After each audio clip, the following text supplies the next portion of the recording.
you enter the answers in the blackboard here. So you notice the first question there. Enter magenta into the blank. That's equivalent to, on this table here, putting the color in there. So those are give me points, all right? All right? But I wanted to keep it equivalent to the way I did in the past here. So what you need to figure out, orbital period, orbital radius, name of the moon. So let's go through these three things and figure out how we do them.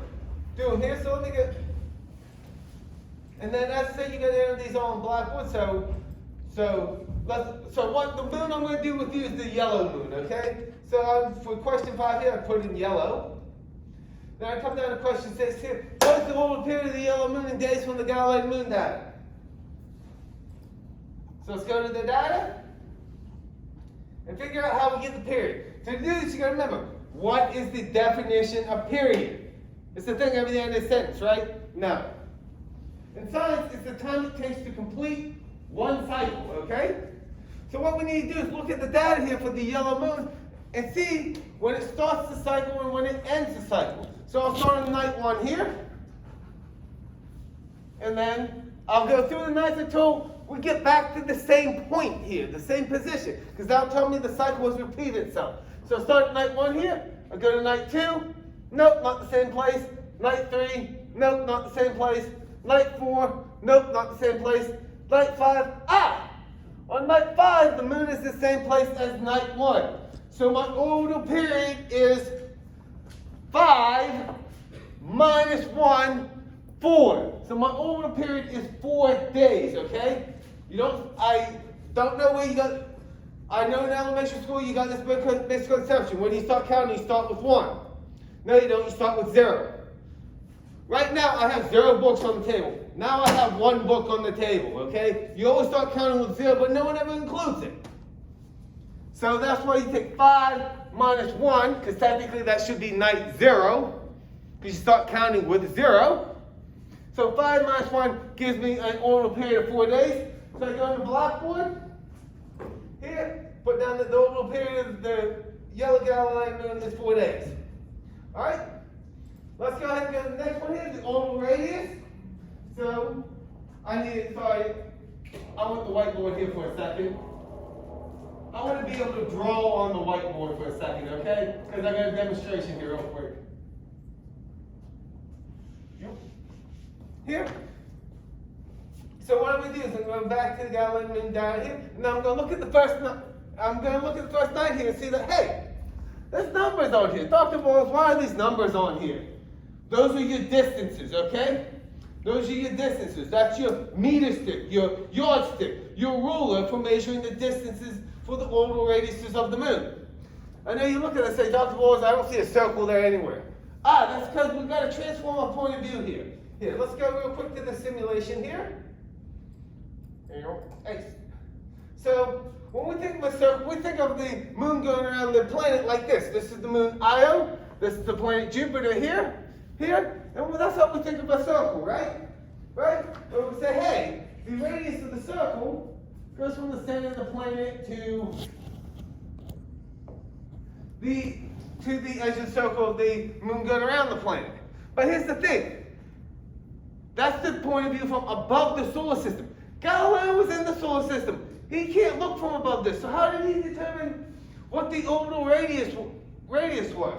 Well, let me change perspectives here. Let me change from the perspective from being above the solar system, which makes it a lot easier, to being inside the solar system. So I'm going to move my simulation around here. So that I'm looking at Jupiter from inside the solar system.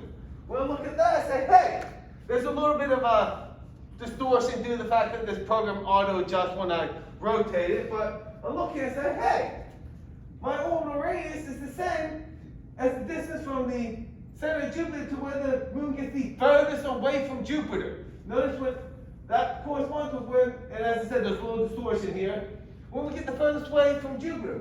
So what I do is say, aha, okay, so all I really got to do is look at the diagram, figure out when the moon is furthest away, and that's going to give me my orbital radius here. So go back to our diagram here. Night 1 works out quite well here.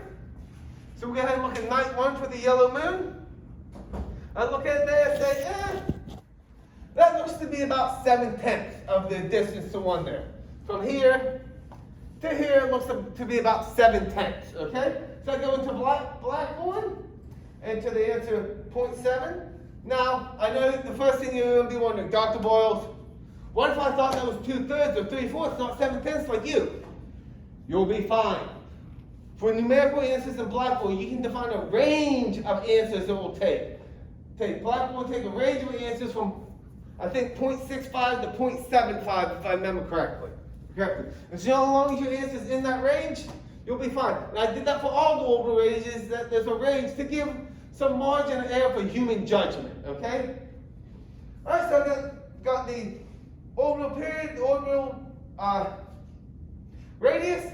Last thing I need to do here is identify which moon it is. How do I do that? Well, first thing I gotta know about the Galilean moon. So I need to go to the interweb here and look up the Galilean moons.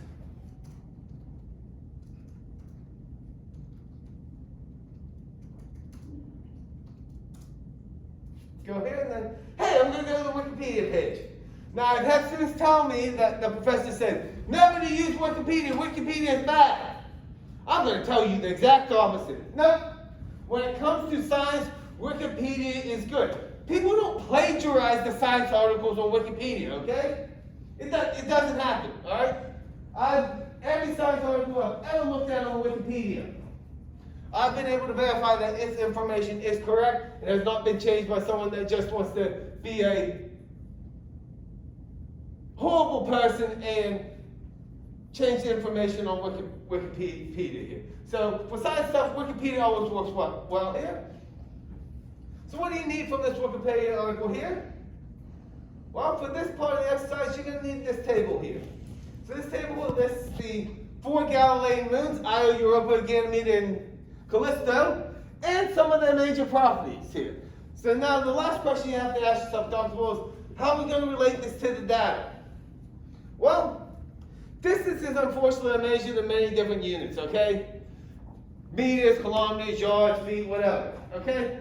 But time doesn't have that problem.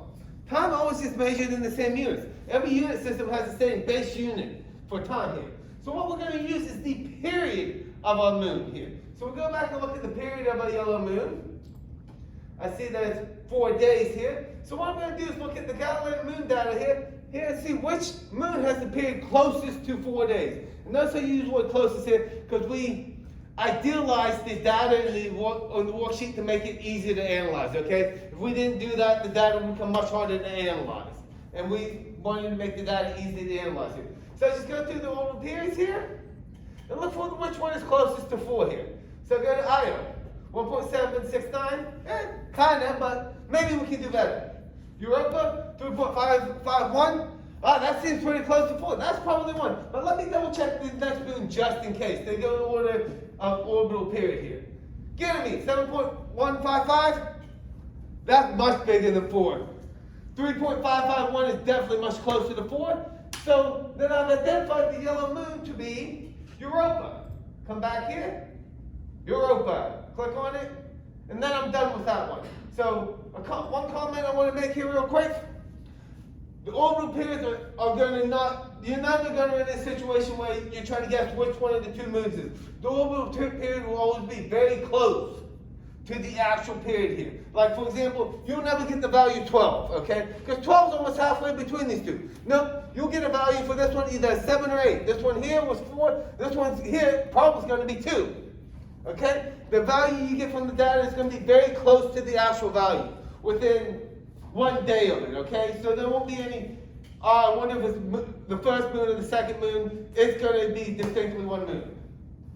So that ends up being the first 16 questions here, the first 16 questions in here, the first 16 blanks in that chart. So then eventually you analyze the data, and then you get to the next part of the experiment, You're viewing the process of science here.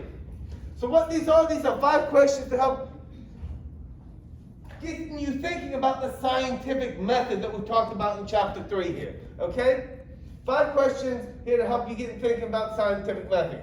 So I want to go through and say a few things about these questions. 1, there's not always a unique answer. For example, question A here. What question did Galileo ask about Jupiter after he observed it for the first time? And they say, well, Dr. Boyles, how would you answer that question? This is how I'd answer it. I'd go to the Wikipedia page here and realize, oh, there's Galileo's actual data there. I'd look at the first night and I'd say, what question could I ask about that?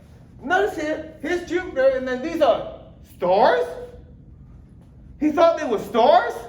Actually, yes, he did. When he first saw the Galilean moons the first night, he thought they were stars and wrote them down as stars in his journal. So questions you could ask could be like, what are these stars doing associated with Jupiter? Are these stars orbiting Jupiter? Are these stars actually stars and not moons of Jupiter? Okay? There's a lot of correct answers to the question. There's not one unique answer. And that's true about multiple of those questions. There isn't just one unique correct answer. Yes, there's plenty of wrong answers, but there isn't just one correct answer. First thing I want to say about the questions. Second thing I want to say about the questions.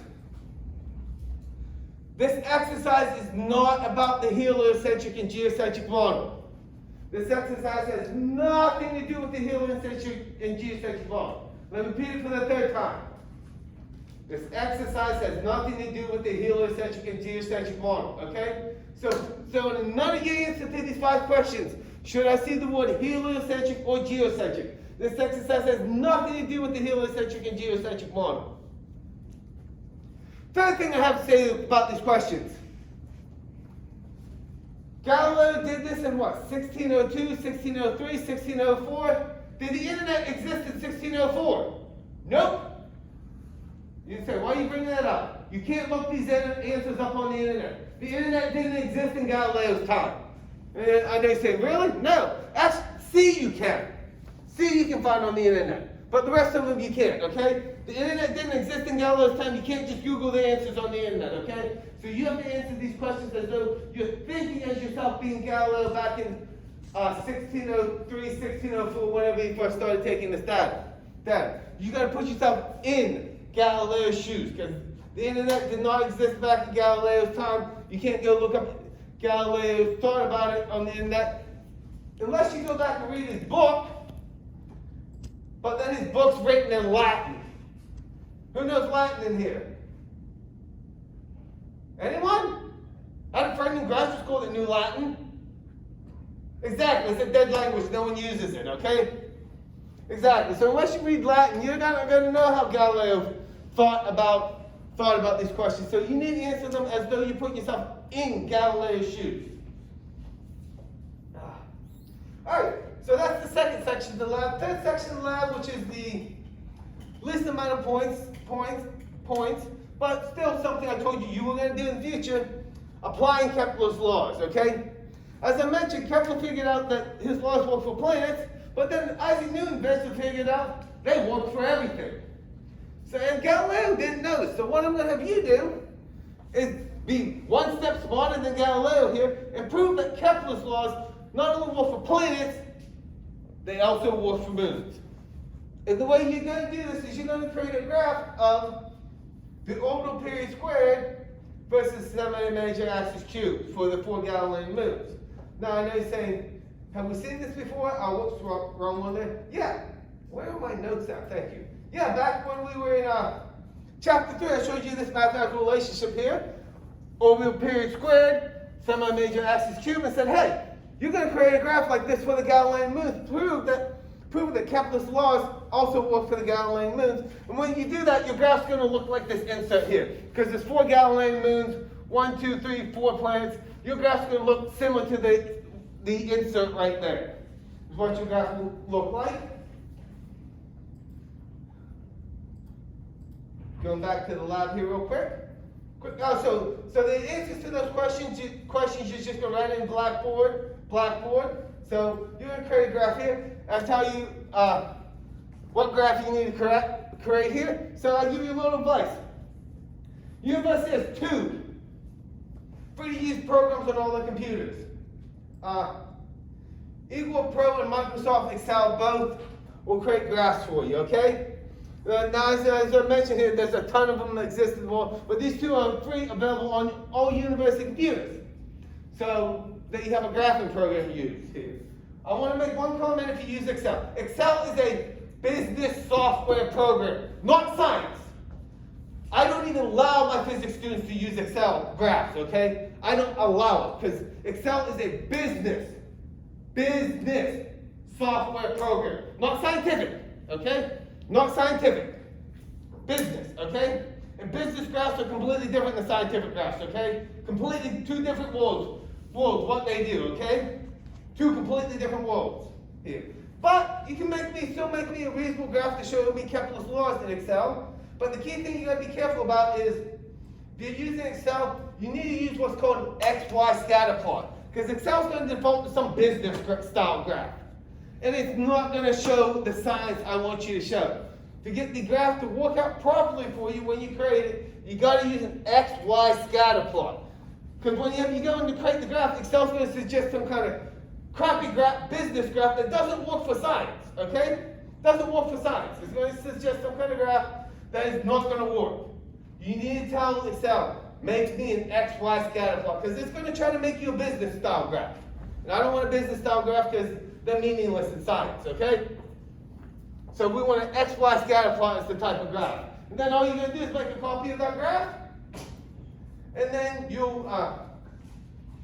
browse your local file, attach it as an attachment for that last question, and then submit the exercise. So notice this exercise here has some of it automatic graded, the first 16 questions, and then 17, 18, 19, 20, 21, 22. I'll have to go through and grade by hand. But it's not that bad, okay? It's not that bad to grade those 6 questions by hand, take a look at the graphs, and then grade the 5 questions there. So that's the extent of the Galilean Moon Lab. It's due next Wednesday. So I put on Blackboard, it's due by the start of class. What I mean by that is you can ask me questions about it until the start of class. After that, you're not allowed to ask me any questions about the lab. But then you have until the end of the night to finish your submission, because I want to give you time to submit it, okay? Okay, I want to give you time to get everything looking nice and neat and getting it submitted to Blackboard, okay? So when I say due by the start of class, that means I will answer questions about it until the start of class. And then I give you until the end of the day to actually get it submitted into Blackboard. All right, so before we start today's lecture, is there any questions about the Galilean Moon Lab?